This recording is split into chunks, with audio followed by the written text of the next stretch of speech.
Two men, same church, same Lord, same mission. And if you'd asked anyone watching them at the start of their stories, neither one would have looked like leadership material.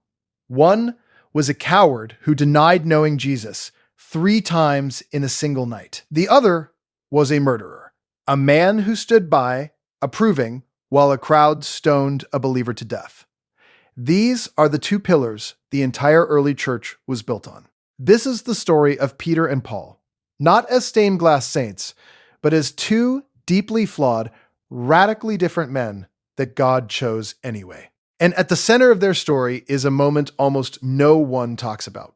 The day one of them stood up and rebuked the other to his face, in front of the whole church. Let's start with who these men actually were, because their differences matter for everything that comes after. Peter, his real name was Simon, son of Jonah, a fisherman from Bethsaida, working the waters of Galilee with his brother Andrew. Uneducated in the formal sense, blunt, impulsive. The kind of man who speaks before he thinks, then has to live with what he said. Jesus renamed him.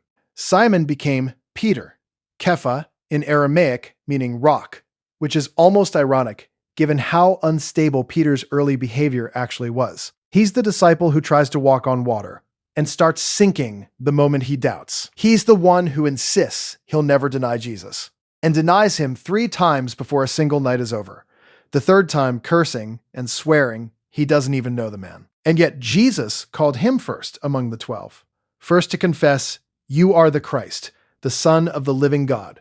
First to be entrusted, after the resurrection, with the words, "Feed my sheep." Paul's story starts nowhere near a fishing boat. He was born Saul, in Tarsus, a major trade and cultural city, which gave him something Peter never had: a Roman citizenship, inherited. That would later save his life more than once. He was trained under Gamaliel, one of the most respected rabbis in Jerusalem, and he mastered the Jewish law to a level most of his peers never reached. And he used that mastery as a weapon against the church. Paul doesn't appear in the story as a curious bystander.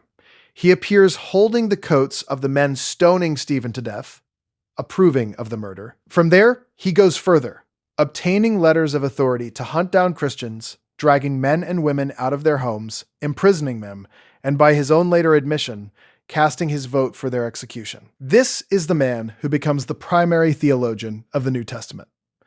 So, 2 men, one a coward who ran from confrontation, one a zealot who ran toward violence. Neither of them earns their place in this story. That's the whole point. Peter's call happens gradually, over years, walking beside Jesus, watching miracles, absorbing teaching, failing, being restored. His transformation is slow, relational, built through proximity. Paul's call happens all at once.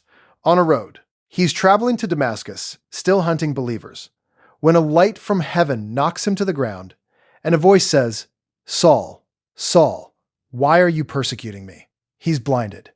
He fasts for 3 days, and when his sight is restored, the man who dragged Christians to prison becomes the man who will suffer more for the gospel than almost anyone in the New Testament. 2 conversions, 2 completely different shapes, and both of them proof of the same thing. God doesn't wait for the right resume. Once both men are in ministry, their differences don't disappear.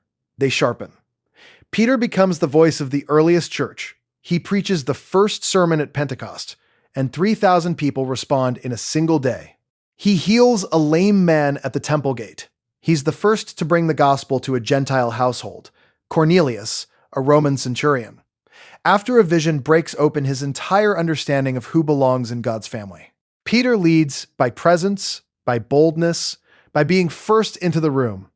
Paul becomes the church's traveling architect. He plants congregations across the Roman world, writes more of the New Testament than anyone else, builds theology brick by brick, in letter after letter, defending the gospel against every distortion that threatens to corrupt it. Paul leads by argument, by doctrine, by relentless motion from city to city. Peter is the rock the church is built on. Paul is the one who keeps building on it, city after city, for the rest of his life. They needed each other. And that's exactly what makes what happens next so uncomfortable. Here's the part almost nobody preaches on. Peter comes to Antioch, a thriving mixed church of Jewish and Gentile believers. And at first, Peter does something remarkable. He eats freely with the Gentile believers, full fellowship, no separation, living out exactly what his vision about Cornelius had taught him, that God shows no favoritism. Then certain men arrive from Jerusalem, sent by James, men insisting that Gentile believers needed to follow Jewish customs to be fully accepted. And Peter, the rock, the first among the apostles, the man who preached at Pentecost, pulls back. He stops eating with the Gentile believers.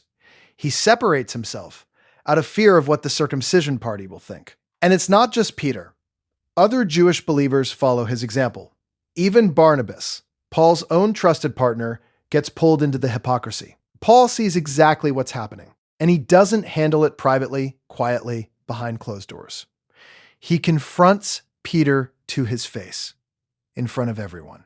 The text says, Paul told Peter he stood condemned because he wasn't acting in line with the truth of the gospel. He asks Peter directly, if you, a Jew, have been living like a Gentile, how can you now force Gentiles to live like Jews? Sit with that for a second. This isn't a Pharisee attacking the church from outside.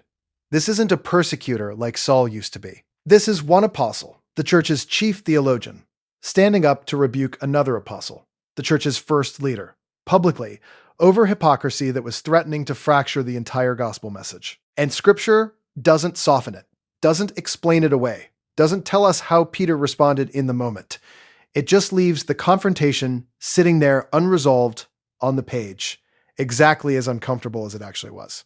Why does this matter? Why include something this embarrassing in Scripture at all? Because the Bible never needed its leaders to be flawless to prove God was real. It only needed them to be honest. Peter's failure in Antioch isn't a footnote that undermines his leadership. It's a continuation of the exact same pattern that defined him from the beginning. This is the man who sank the moment he doubted on the water, who denied Christ out of fear for his own safety. And now, years later, leading the church he was appointed to shepherd, he does it again, caving to fear of what a certain group of people would think. Peter's whole story is a man who keeps failing in the same way and keeps being restored anyway. And Paul's confrontation isn't him tearing Peter down.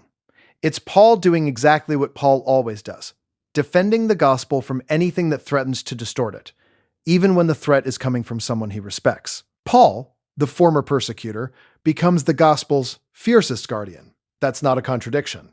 That's the whole arc of his transformation. Both men eventually give everything for the same gospel they once threatened or denied. Peter, tradition holds, was crucified and asked to be crucified upside down because he didn't consider himself worthy to die the same way his Lord did. Paul was beheaded in Rome under Nero, having said in his final letter that he had fought the good fight, finished the race, kept the faith. The coward and the persecutor, the impulsive fisherman and the zealous scholar, both of them flawed in completely different directions. Both of them confronted, corrected, and used anyway. Both of them dying for the exact gospel they once failed to live out perfectly. Peter and Paul were never meant to be perfect examples.